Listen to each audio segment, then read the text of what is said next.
chave que mudou a minha história, irmão, é que a gente precisa parar de pedir como favor aquilo que já foi estabelecido como herança. Ajuda a pregar, fala para alguém perto de você: não peça como favor aquilo que já é a sua herança. Irmão, olha para mim.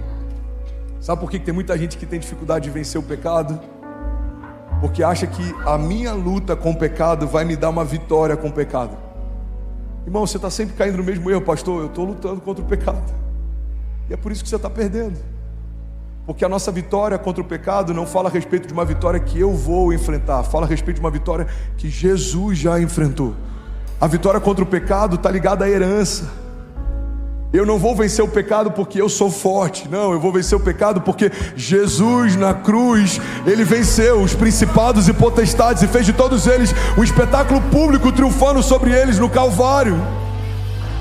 O domínio próprio, a bondade, a benignidade, o fruto do Espírito, a autoridade, a unção, a identidade, a herança, tudo isso está disponível porque há mais de 2000 anos atrás Jesus já venceu por nós. Ele recebeu o que era meu e Ele deu para mim o que era dele. Isso é herança.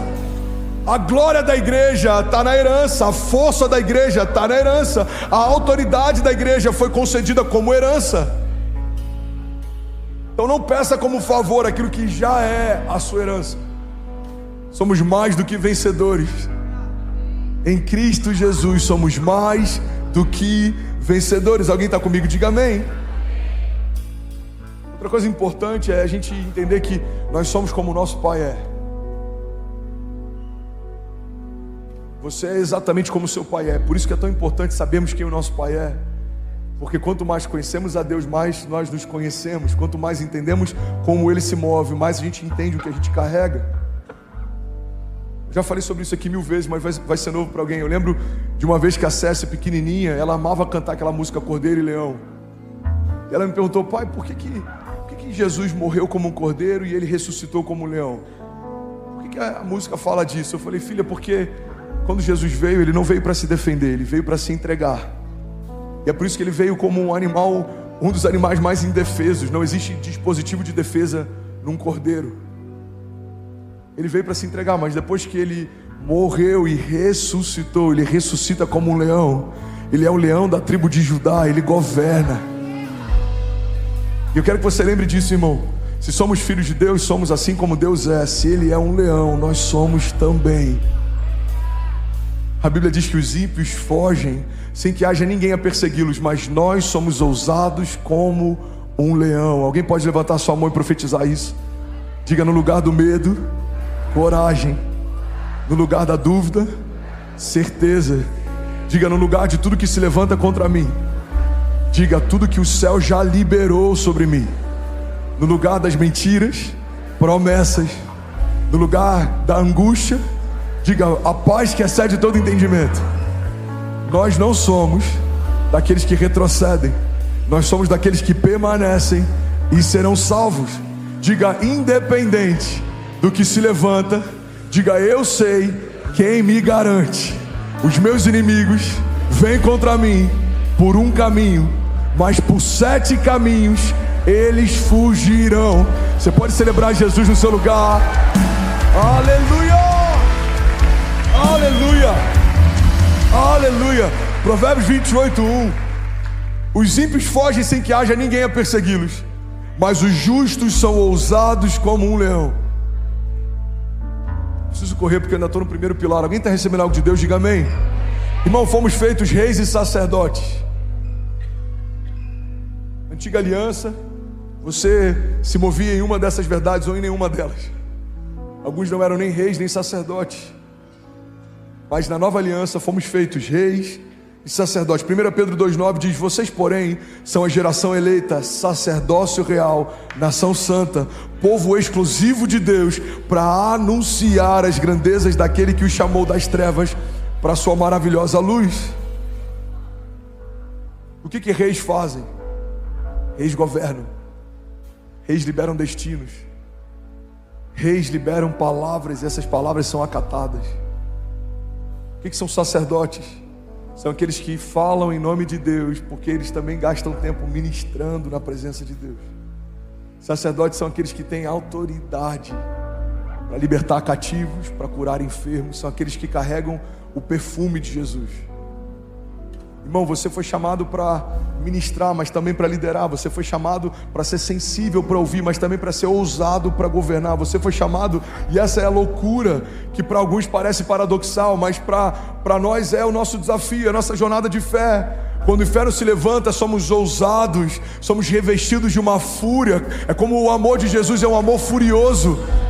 Mas quando estamos no secreto, somos calmos, mansos, humildes. Nos prostramos diante de Deus, mas nos colocamos de pé com ousadia diante do inferno. A Bíblia fala sobre uma batalha em que vários exércitos se unem contra o exército do Deus vivo. E aí o rei, ele ora a Deus, ele pede socorro. Senhor, me ajuda, não tem como vencer, o exército é muito grande, os inimigos são muito fortes. Aí Deus dá uma palavra para ele, fala: você vai para a batalha e você vai levar o ministério de louvor à frente da batalha, e vocês vão cantando e vocês vão celebrando, e eu darei vitória a vocês. A Bíblia diz que no dia seguinte, no dia da batalha, o ministério de louvor vai à frente, eles vão celebrando a vitória, eles vão declarando a vitória. E quando eles chegam no campo de batalha, os inimigos se confundem e começam a se degladiar entre si. Então quando eles entram no campo de batalha, todos os inimigos já estavam vencidos. O único esforço que eles tiveram que fazer era tomar para si os despojos de guerra. O que a palavra está nos ensinando, irmão, é que o fato de termos as nossas batalhas vencidas por Deus não significa que a gente não precisa estar no campo de batalha. Os milagres não vão acontecer enquanto a gente está sentado no nosso sofá. Você precisa crer e não duvidar, você precisa se posicionar em fé, você precisa ser ousado, você precisa avançar. Os seus inimigos aqui baterão em retirada, é o que a palavra diz: as portas do inferno não prevalecerão. Irmão, portas não são armas de ataque, portas são dispositivos de defesa. O que a palavra está dizendo é que a igreja vai marchar em direção ao inferno, e as portas do inferno não prevalecerão. Alguém comigo aqui, pelo amor de Deus? Aleluia! Aleluia! Uma das coisas que o inferno mais tem usado nos dias de hoje é um medo a partir de uma política de cancelamento. Eu não vou falar sobre ideologia de gênero porque eu posso ser preso. Eu não vou falar sobre ideologia de gênero porque eu posso ser sancionado. Eu não vou falar sobre algumas loucuras que a gente está vendo hoje porque a gente pode ser combatido. Eu não vou falar sobre uma agenda progressista porque a gente pode ser denunciado. Irmão, se nós pararmos de falar sobre o reino que fazemos parte e sobre a verdade que nós cremos, nós perdemos a essência de sermos quem somos. Menos de 3% da população levanta bandeiras e milita a partir de uma política de cancelamento. Qual que é a ideia que o inferno quer gerar? É a mesma ideia que Jezabel tinha. Se o profeta não se calar, eu quero a cabeça dele numa bandeja de prata. Quando calarem os profetas e a voz profética da igreja, se calarem aquilo que nós cremos e a nossa autoridade, aí, irmão, não faz sentido sermos chamados povos de Deus, porque a Bíblia diz que são os ímpios quem fogem, não nós. Você está comigo? Diga amém. Menos de 3%. Levanta uma bandeira que tem calado a igreja. A política de cancelamento, ela é tão sutil e ela é mais ou menos assim: se você não tocar nos pontos sensíveis, a gente vai fingir que não está vendo o que você fala, mas se você fizer barulho, a gente vai cancelar você. Pastor, essa política do cancelamento é recente, né? Não, essa política do cancelamento, a gente viu a força dela mais de 2000 anos atrás. Tentaram calar Jesus, a mensagem que caminhava nas ruas, a esperança viva que curava os enfermos. A Bíblia diz que eles se reúnem e dizem: a gente precisa pará-lo. Inclusive, um dos momentos mais decisivos foi depois da ressurreição de Lázaro. A Bíblia diz que depois que Lázaro foi ressuscitado, então eles se reuniram e eles disseram: a gente precisa parar esse homem. E então tramaram a morte de Jesus. É isso que a religião faz, é isso que os perseguidores da verdade de Deus fazem. Quanto mais poderoso é o que a gente gera, mais revolta gera neles. O que eles não sabiam é que a morte de Jesus não era o final de uma revolução, era o início dela. Tentaram calar a voz profética de Jesus, liberaram voz profética sobre a igreja. Tentaram apagar a luz de Deus, A partir da morte de Jesus e da sua ressurreição, a luz de Deus agora brilha dentro de cada um de nós. Irmão, a igreja sempre sai mais forte de uma perseguição. A gente precisa caminhar debaixo de poder e de autoridade.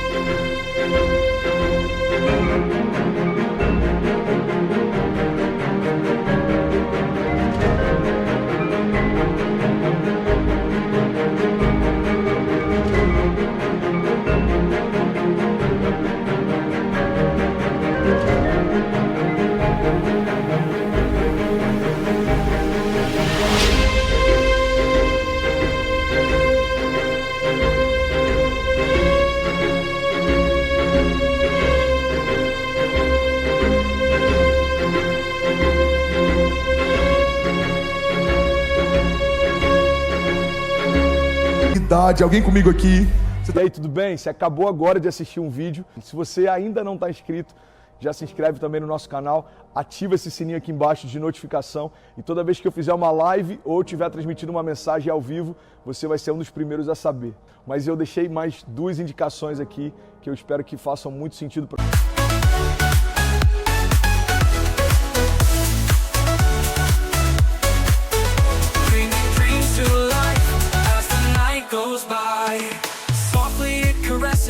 the petals of the bloom, whispering secrets to the night in the fragrant gloom.